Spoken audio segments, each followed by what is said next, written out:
एक प्यारे से गांव में तस्किया और बुशरा नाम की दो सहेलियां रहती थीं। दोनों की दोस्ती इतनी गहरी थी कि लोग मजाक में कहते, इनसे ज्यादा कोई एक दूसरे को नहीं समझ सकता। उनकी गली, उनका बचपन, उनकी हंसी, सब कुछ एक दूसरे से जुड़ा हुआ था। समय के साथ बदलाव आया और तस्किया की शादी हो गई। शादी के बाद उसके घर एक बेटा हुआ और उसका जीवन खुशियों से भर गया। वो अपने परिवार, बच्चे और जिम्मेदारियों में खुशहाल जिंदगी जी रही थी।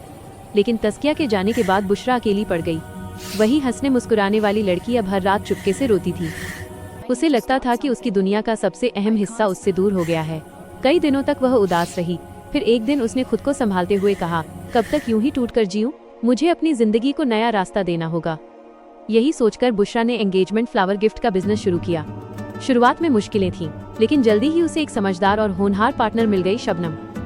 शबनम सोशल मीडिया की एक्सपर्ट थी, बेहद स्मार्ट और क्रिएटिव। वो पूरे बिजनेस का ऑनलाइन काम संभालती थी। उसका इंस्टाग्राम आईडी था petals_bond और इसी से उनके बिजनेस की ज्यादातर ऑर्डर आने लगी। धीरे धीरे उनका फ्लावर गिफ्ट बिजनेस लंका और आसपास के सभी गांवों में मशहूर हो गया। लोग शादी, एंगेजमेंट और खास मौकों के लिए उनसे सुंदर सुंदर फ्लावर गिफ्ट लेने आने लगे। उनके गिफ्ट की कीमत डिजाइन और फूलों के हिसाब से 350 रुपए से 1500 रुपए तक होती थी। आज बुशरा न सिर्फ खुश है, बल्कि अपनी मेहनत और हिम्मत से अपने पैरों पर खड़ी है। तस्किया दूर से ही सही, पर अपनी दोस्त पर गर्व करती है। और बुशरा सोचती है, अकेलापन तो आया था, पर उसने ही मुझे नई उड़ान दे दी।